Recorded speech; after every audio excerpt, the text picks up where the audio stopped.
কাইমি সাহেবের উপরে রাগ, তা কি করব, ওরে জব্দ করতে গেলি চললাই। এটা কি বুদ্ধিমানের কাজ হচ্ছে বাপ? ভালো না লাগে কাইমি সাহেবের লিস্টে, সে কি বলিস নাই তাকে দাওয়াত করি, তোরা না আসলি তার আর হুজুরগিরি চলতে না। আমার বাপ পীর বলে আমার গা বড্ড গরম, নাকি বলেন? আরেকটারে নাম নিমাই চাঁদ, কালা চাঁদ, হ্যান চাঁদ, ত্যান চাঁদ বলে ছোট করে বাড়ি চলে গেল টাকালে। এটা কি শরীয়ত সম্মত? কোরআন মেনে নেয়? আপনি কারোর ইজ্জতের উপরে হাতা মারতে পারেন? কারোর জন্ম নিয়ে বংশ নিয়ে কটু কথা বলতে পারেন? বলা যাবে? আস্তাগফিরুল্লাহ। আজ ইসলামটাকে কোন জায়গায় নামিয়ে দিছি আমরা? ইসলামের গায়ে নিজেরা মাথায় টুপি দিয়ে লম্বা জামা দিয়ে হুজুর আর মাওলানা সেজে ইসলামের কলঙ্ক হয়ে দাঁড়িয়েছি। আর কিছু অজানা পাগলা মুসলমান এই পাঁচড়া গাইলে ঘুরে বেড়াচ্ছে।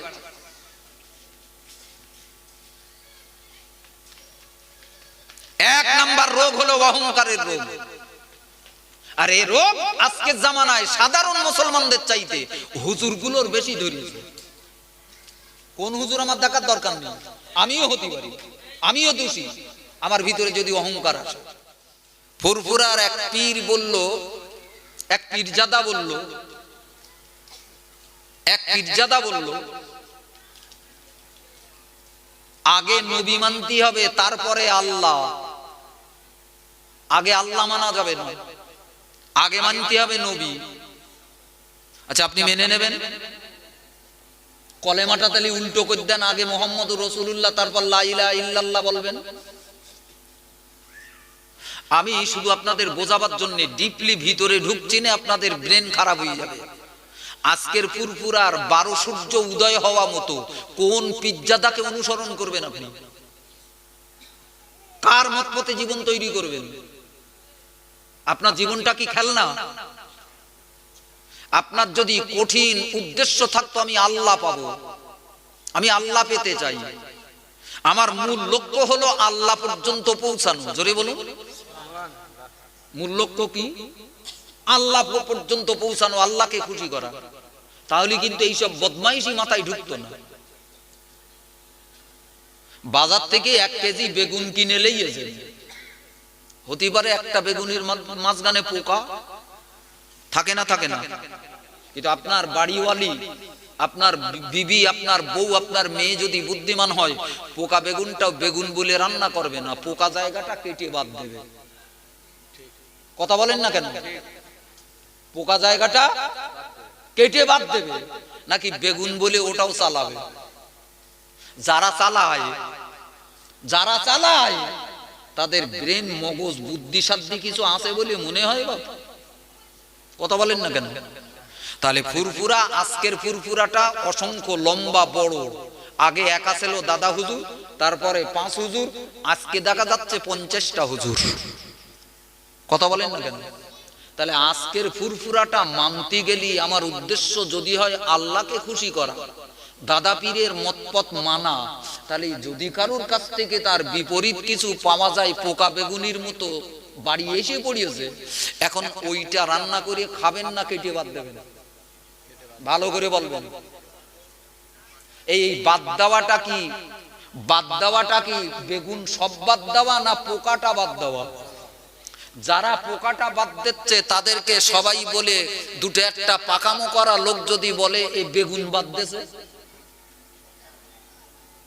এ যুক্তি কি যুক্তি? আমরা তো পোকাটা বাদ দিয়েছি, আমরা তো দাদা পীরের নীতি আদর্শকে বুকে রেখেছি।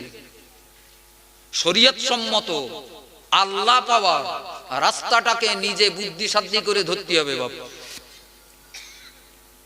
12 সূর্য উদয় হয়েছে, আপনি কি করে থাকাবেন? ফুরফুরার কিছু কিছু পীরজাদা আজকে শিয়াদের মতো কথা বলতেছে, শিয়াদের ভাষায় তারা ওয়াজ নসিহত করতেছে, মেনে নেবেন? তাহলে আমাকে কিছু পোকা লাগা বেগুন বেরিয়েছে, সেটা বাদ দেওয়ার দরকার না? দরকার না, এটা বাস্তবতার যুক্তি। কিন্তু কিছু পাগলা আছে তারা ওসব বোঝে টোঝে না, পোকাটাকে বাদ দিত গেলি বলে ওরা বেগুন বাদ দিয়েছে, পোকা বাদ দিত গেলি কি বলে? ফুরফুরার যে মতটার সঙ্গে দাদা পীরের মতের মিল নেই, যে নাতির সঙ্গে যে পোতার সঙ্গে দাদা পীরের মতাদর্শের মিল নেই, কোরআন হাদিসের মিল নেই, আমরা সেটা যদি ছাড়ি তো কিছু মানুষ চেল্লাচ্ছে এরা ফুরফুরার দুশমন।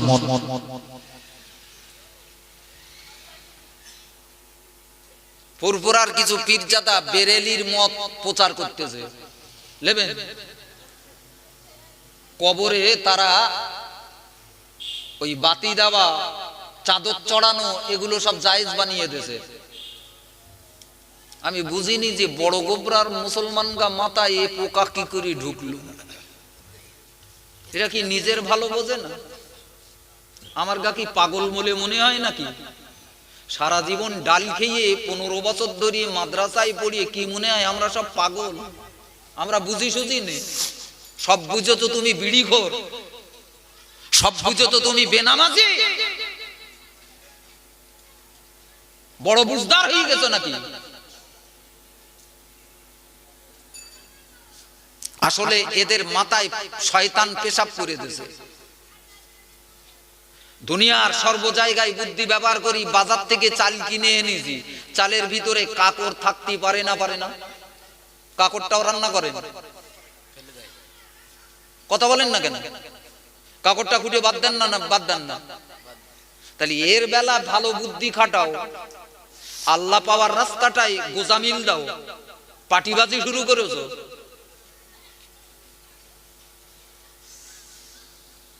আমার সোনামানিকেরা, সোনার চাঁদ ভাই বাবজিরা, আমি এসব কথাগুলো বলতে চাই না বাবা। আজকের যুগ জামানা ভালো না। মুসলমানরা কি করে এক হবে, মুসলমানদের ভিতরে কি করে একতার বাণী প্রচার করতে হবে, সেসব কথাগুলো এরাই আমাদের জোর করে বলিয়ে দিচ্ছে বাবা। আজকে এই স্টেজগুলো নোংরা করে, তাই এই ধরনের সমাজের কিছু জ্ঞান বুদ্ধিহীন পাটিবাজিমূলক যারা আচরণ করতেছে তারাই নোংরা করেছে। আজকে এই ধরনের ধর্মীয় মাহফিলগুলো দেখবেন, যে দলের যে মতের সে উঠে খানিকটা তারগা পক্ষে এসে লাভিয়ে তেল ছিটিয়ে বাড়ি যাচ্ছে, এই গ্রামে দ্বন্দ্ব বেঁধে যাচ্ছে, গ্রামে ফাসাদ বেঁধে যাচ্ছে। অথচ আলেমদের কর্তব্য কি ছিল? জাতিটাকে এক বানাবার। জোরে বলুন। ইসলাম কখনো বিভেদ চায় না বাবা, ইসলাম কখনো ভাইয়ে ভাইয়ে দ্বন্দ্ব চায় না, বরং এর বিরুদ্ধে হাদিস আর কোরআন এত পরিমাণ কথা বলেছে। কোরআনের কথা হলো ইন্নামাল মুমিনুনা ইখওয়া, মুসলমান ভাই ভাই। মুসলমান এখন মুসলমান ভাই ভাই তো দূরের কথা বাপ, আমরা সব তো মুসলমান। দ্বিতীয়ত সব ফুরফুরায় দাদা পীরে সিলসিলার মানুষ, আমরা ভাই ভাই আছি না শত্রুতামূলক আচরণ করছি? খোদার কাছে মুখ দেখানো যাবে বাপ? এই আল্লাহর কাছে মুখ দেখানো যাবে? একজন যদি দ্বন্দ্ব করে আমি তাতে ঘি ঢালবো কেন? আমার প্রচেষ্টা থাকবে এক বানাবার। জোরে বলুন। কেউ কৌশল করে স্বার্থে পড়ে দ্বন্দ্বের কথা বলতে পারে, ভুল রাস্তা দেখাতে পারে, কিন্তু আমি যাব কেন? আমি তাতে মদত দেবো কেন? আসলে একটা জায়গায় মারাত্মক ভুল ঘটে গেছে, দাদা পীরের নীতিটাকে ফুরফুরা বলে চালানো হচ্ছে। ফুরফুরার পিজ্জাদা যারাই আসতেছে তারা সব দাদা পীরের নাতি হওয়ার কারণে, আওলাদ হওয়ার কারণে দাদা পীরের আদর্শটাকে তাদের ঘাড়ে চাপানো হচ্ছে। আমরা তো দাদা পীর দেখিনি, তার নীতি আদর্শ দেখিনি। দাদা পীরের নীতি আদর্শ লিখিত দেখতে গেলে বসিরহাটের বড় মাওলানার কেতাব দেখতে হবে। জোরে বলুন। মৌখিক না। ফুরফুরা ফুরফুরা করে গলাবাজি করে লাভ নেই। কোন পীরজাদা কি বললো এটা ফুরফুরার মুজাদ্দিদে জামান দাদা পীরের দলিল নয়। আজকে 12 জন পীরজাদা 12 রকম কথা বলবে, এর নাম দাদা পীরের নীতি আদর্শ নয়। দাদা পীরের নীতি আদর্শ যেটা বেরিয়েছে বড় মাওলানার কলম দিয়ে কেতাব আকারে, এটাই দাদা পীর পছন্দ করেছেন, বলে গেছেন এটাই আমার নীতি, এটাই আমার আদর্শ, এটাই আমার সিলসিলা। জোরে বলুন। আমাদের নজর ঘুরে গেছে আসল অন্য জায়গায়। কেতাব পড়বো না, কেতাব দেখবো না, সিলসিলা কাকে বলে বুঝবো না, কোন রাস্তা কোন মতপথ দাদা পীরের মতপথ তা দেখবো না। ফুরফুরার যে যাকে তাকে এনে ধরিয়ে এনে তুলে দে, মনে করবো এটাই দাদা পীরের নীতি। ভুল তো এখানে, আগুন তো এখানে লাগতে পারে। ব্যথা নেবেন না বাপ, আমরা ভাই ভাই বাপ, আমাদেরকে ফিরে যেতে হবে আল্লাহর কাছে। দৈনন্দিন কেউ না কেউ আমাদের কাছ থেকে বিদায় নিচ্ছে বাপ। আমি আপনাদের গ্রামবাসী সকল নওজোয়ান যুবক বয়স্ক মুরব্বীদেরকে আজকের অনুরোধ করে যাচ্ছি বাপ, দ্বন্দ্ব মিটিয়ে ফেলেন। দ্বন্দ্বে হাওয়া দেবেন না, দ্বন্দ্বে ঘি ঢালবেন না, এ দ্বন্দ্ব রাখা যাবে না বাপ। এই কদিন আগে বনগা লোক, এই রানাঘাট লোকালে একটা দাড়িওয়ালা ছেলে বাড়ি যাচ্ছে। ঘটনা শুনেছেন না শোনেননি? জোরে বলেন। হরবকত ঘটছে ভাই, হরবকত ঘটছে। পূজা মণ্ডপটা নষ্ট করে দোষ চাপাচ্ছে মুসলমানদের ঘরে, আগুন জ্বলতেছে, হাজার হাজার মুসলমানরা ক্ষতিগ্রস্ত। আর আমরা সেখানে পাকামো করতেছি কি? হুজুর নিয়ে, হুজুর নিয়ে পাকামো করতে মুসলমানরা। এ জাতির আর কবে জ্ঞান ফিরবে বাপ?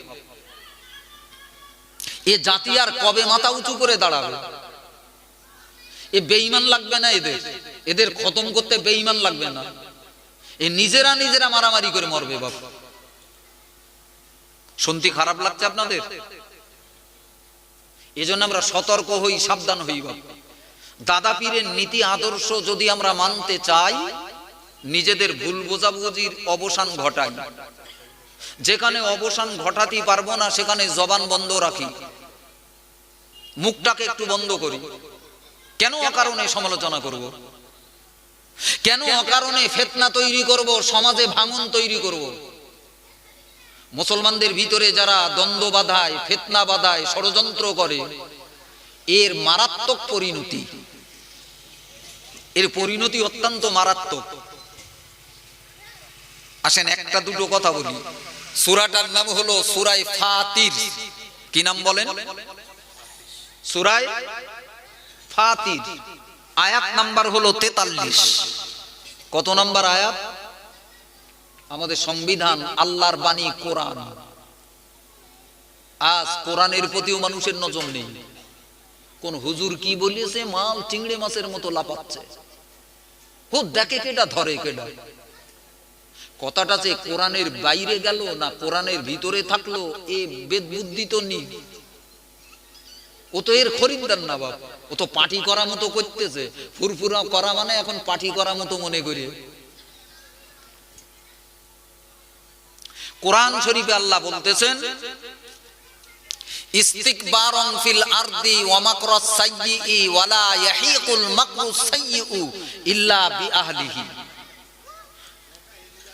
দুটো জিনিস পৃথিবীর মানুষদের সবথেকে বেশি ক্ষতি করেছে, জাতির পর জাতি ধ্বংস হয়েছে। ইহুদি বলেন, খ্রিস্টান বলেন, অতীত জামানা বলেন, এ জামানা বলেন, প্রিয় নবী আখিরি জামানার নবীর উম্মতদের কথা বলেন, আল্লাহ দুটো রোগের কথা মারাত্মক করে কোরআন বলতেছে। এই দুটো রোগে মুসলমানরা বেশি ক্ষতিগ্রস্ত হয়েছে, ধ্বংস হয়ে গেছে জাতি।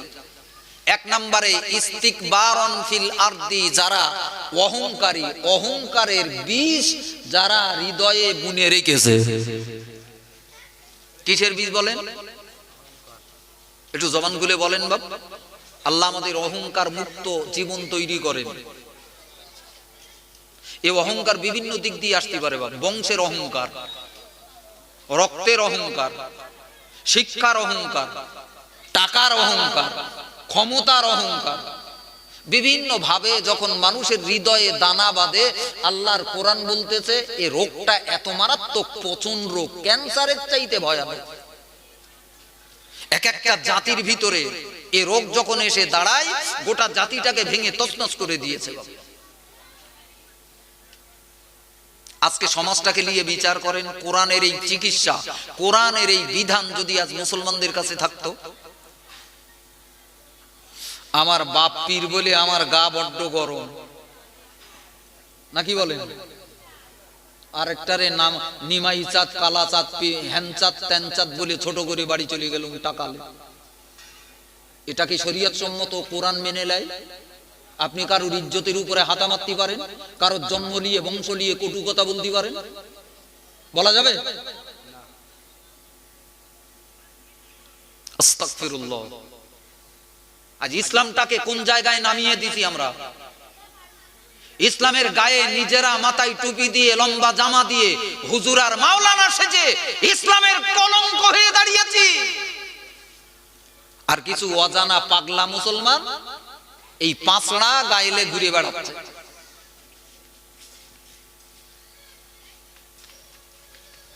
এক নাম্বার রোগ হলো অহংকারের রোগ। আর এই রোগ আজকের জামানায় সাধারণ মুসলমানদের চাইতে হুজুরগুলোর বেশি ধরেছে। কোন হুজুর আমার দেখার দরকার নেই, আমিও হতে পারি, আমিও দোষী, আমার ভিতরে যদি অহংকার আসে। এই রোগ আজকে বেশি ধরেছে হুজুরগা।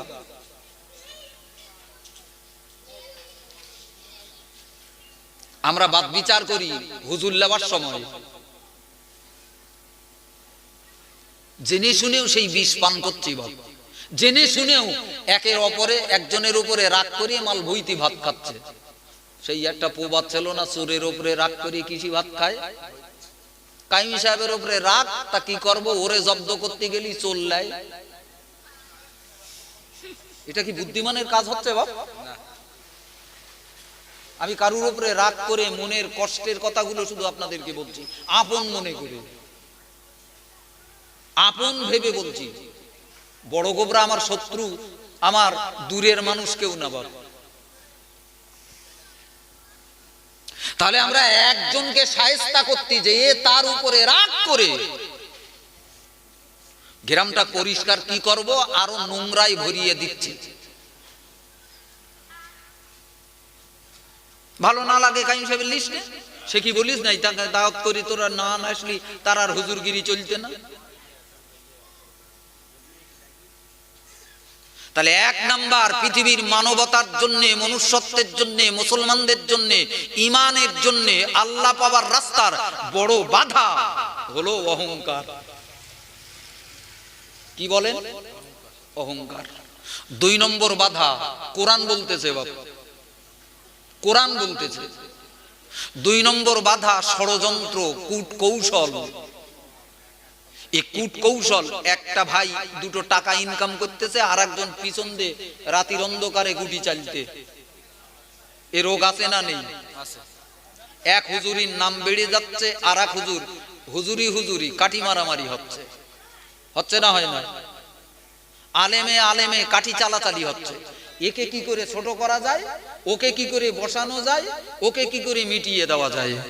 দেখেন কোরআন কত আগে মুসলমানদের শিখিয়ে দিয়েছে বাবা। আর যদি আমার আপনার কাছে কোরআনটাকে সামনে রেখে চলতে পারতাম, সমাজ এত নিচে নামতো না বাবা।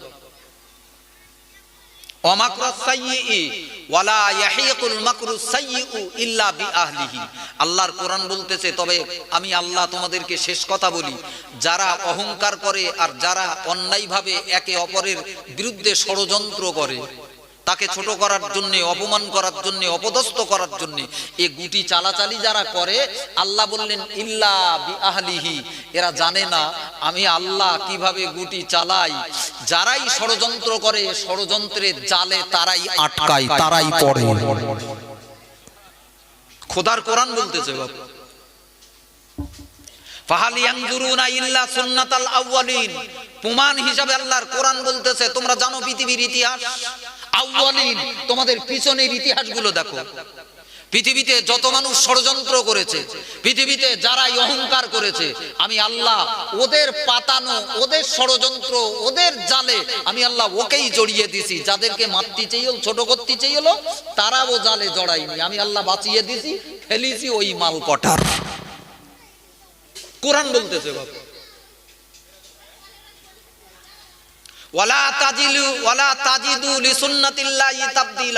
আল্লাহ বলেন এটাই আমার সিদ্ধান্ত, এটাই আমার নিয়ম। আমি দুনিয়ায় অহংকারীদের পতন করব, আমি দুনিয়ায় ষড়যন্ত্রকারীদেরকে ওদের পাতানো জালেই মারবো। এটা আমার নিয়ম, এটা হলো আমার সুন্নাত। ওয়ালা তাজিদু লিসুন্নাতিল্লাহি তাবদীলা, আমি আল্লাহ আমার এই নিয়মের খেলাফ আমি কখনো করব না। জোরে বলুন, আরো জোরে বলেন। পৃথিবীর ইতিহাস তুলে আপনাকে বোঝাতে পারবো না বাবা, যে যারাই ষড়যন্ত্র করেছে, যাদের বিরুদ্ধে করেছে, আল্লাহ তাদের বাঁচিয়ে এনেছে বাবা। নবী ইউসুফ আলাইহিস সালাতু ওয়াস সালাম একজন জলিলুল কদর পয়গম্বর। আমি আপনাকে কোরআন দিয়ে বলছি, 12 পারা, সূরাটার নাম হলো সূরা ইউসুফ। তার বাপ ছিল একজন নবী, ইয়াকুব আলাইহিস সালাতু ওয়াস সালাম। কথাগুলো মাথার ভিতরে ঢোকান বাপ, নসেদ ব্রেন খুলবেন। বড় গোবরার ভাইদের পায়ে হাত দিয়ে বলছি, তোমাদেরকে ভালোবাসি বলি এই মনের কথা কটা বলছি। আর নাই ওই বাজারে ওয়াজ একটা কাহিনী ধরতুম, একটু সুতাল দে গজর টজর বলি পয়সা কটালে বাড়ি যাবে। কিন্তু আমি চাই আপনারা আমার আপনজন সম, আপনারা আমার প্রিয়জন সম, এই ভুল থেকে আল্লাহ আপনাদেরকে হেফাজত করেন। জোরে বলেন। নবী ইউসুফ আলাইহিস সালাতু ওয়াস সালাম, তার বাপ একজন পয়গম্বর। ইয়াকুব আলাইহিস সালাতু ওয়াস সালাম, তার 12টা বেটা। কটা বেটা? জোরে বলেন। 12টা সন্তান। আল্লাহ পছন্দ করলেন 12টা বেটার থেকে ছোট বেটা ইউসুফ, যার নাম, আল্লাহ তাকে পছন্দ করে নিলেন। জোরে বলুন। একেই আল্লাহ নবুয়ত দেবেন, পরবর্তীতে একে আল্লাহ নবী বানাবেন। এখন আল্লাহর এই সিদ্ধান্ত, বাপ তো পয়গম্বর, এই নবী যখন জেনে গেছে, আচ্ছা বলেন ছোট বেটার প্রতি ভালোবাসাটা বেশি হবে না কম হবে? বাড়বে না? বেড়ে যাবে। অন্য বেটারা হিংসা করতে লাগলো, বাপ যে এরে খুব ভালোবাসতে, একে সরাতে হবে। এরে রাস্তা থেকে না সরালি তো বাপ, আমাদের বাপের মন পাওয়া যাবে না। দেখেন দুনিয়া, কোরআন এই ইতিহাস কেন বলতেছে? কোরআন এই ইতিহাস মুসলমানদের কাছে কেন বললো তুমি শিক্ষা গ্রহণ করো, তোমার শিক্ষা হোক কোরআনের এই কথাটাকে তুমি সামনে রেখে জীবন তৈরি করো। ষড়যন্ত্র কি করলো? সব ভাইগুলো এক হয়ে গেল। বাপের কাছে এক ষড়যন্ত্রের জাল তৈরি করলো, আব্বা আমার কাছে ছোট ভাইটাকে আমার কাছে সঙ্গে দাও, একটু মাঠে টাটে লে যাই, ওই পশু টশু চড়াতি আমরা যাই, ও মাঝে মাঝে যাক, একটু খেলা টেলা করবো, ভাইটাকে ভালোবাসি। ভালোর অভিনয় করতেছে, সঙ্গে নিয়ে গেল। আপনাদের অনেক কথা, অত কথা বলতে গেলতে অত সময় আমার নেই, আর আপনারাও বসতে পারবেন না। এখন নিয়ে যেয়ে ওদের মতি গতি তো ভালো ছিল না। ভালো ছিল বাপ? ভালো না। সিদ্ধান্ত করলো ইউসুফটাকে, পথের কাঁটাটাকে সরাতে হবে। সকলে মিলে সিদ্ধান্ত করলো কি করব, একে খুন করব। বড় ভাইটা বলল না, হাতে করে মারিস না। কি করব? ওদের চল একটা গভীর নলকূপ, কুয়া, আগে জামানায় সব খুঁড়ি টুড়ে রাখতে, এত টিউবওয়েল পানির কল টল তো ছিল না বাপ, ওই কুয়ার পানি খেতে হইতো। গভীর নলকূপ, যার তলা দেখা যায় না, এইরকম একটা নলকূপ দেখে উরির মধ্যে ফেলে দে। হাতে করে মারা লাগবে না, না খেয়ে ওকে নিয়ে ওমরি থাকবে না, আমাদের পথ পরিষ্কার হয়ে যাবে না। কোরআন কি সুন্দর করে মানুষের ব্রেন, কোরআন দিয়ে যদি মানুষের ব্রেনের পরিবর্তন না হয়, পৃথিবীতে আর কোনো জায়গা নেই, আর কোনো ট্যাবলেট নেই, কোনো ওষুধ নেই। কোরআন এমন একটা মহা ঔষধ তুল্য। এজন্যই তো রসুল মক্কার জাহিলিয়াতের যুগের মানুষদেরকে কোরআন দিয়েই তাদের মত পাল্টেছিলেন, ব্রেন পরিষ্কার করেছিলেন। জোরে বলুন সুবহানাল্লাহ। আমরা একই ফুরফুরা, একটুখানি দ্বন্দ্বতাই ভুলতে পারতিস না। আর সেই মক্কার বেঈমানরা কেউ প্রতিমা পুজো করত, কেউ শিবির পুজো করত, 360টা দেবতার পুজো করত। কোরআন তাদের মাথা থেকে, ব্রেন থেকে পরিষ্কার করে সব এক কাতারে এনেছে। কোরআন কত ক্ষমতাবান, জোরে বলুন। আজ তো আমরা কোরআন শুনতে পারি না। আজকাল ওয়াজে কোরআন আছে বাপ,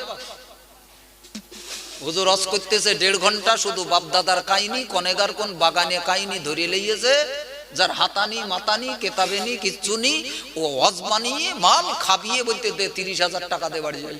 আর আমরাও শালা পোদের বাচ্চা হাবলা গোমড়া, ওই শোনার জন্য দে হুজুর লইছি 30,000 দে।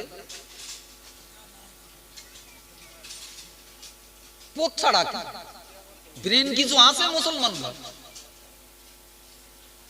শুনতে হবে কোরআন যদি ভালো চাই, নাজাত যদি চাই, আল্লাহ যদি পেতে চাই, কোরআন ছাড়া কিছু পাওয়া যাবে না। জোরে বলুন। ওয়াজের নামে কোরআনটাকে ধামা চাপাতে দিয়েছি। কোরআন বললি তো সব আগলা হয়ে যাবে বাবা। কোরআনটাকে চেপে দিয়েছি, পীরের কাহিনী ধরেছি, ফাতেমা আলী হাসান হুসাইনের রং মাতানো কাহিনী বাজারে বিক্রি করে খাচ্ছে। জাতির পরিবর্তন আসে বাবা।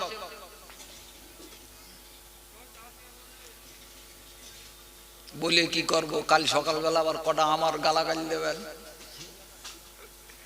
তা দিকে যা ভালো কথা বলে যদি তোর শত্রু হই তা দেলে গাত ঝাল মিটুতি খানিকটা গালাগালি, ও তো গায়ের ঝাল মিটুনে।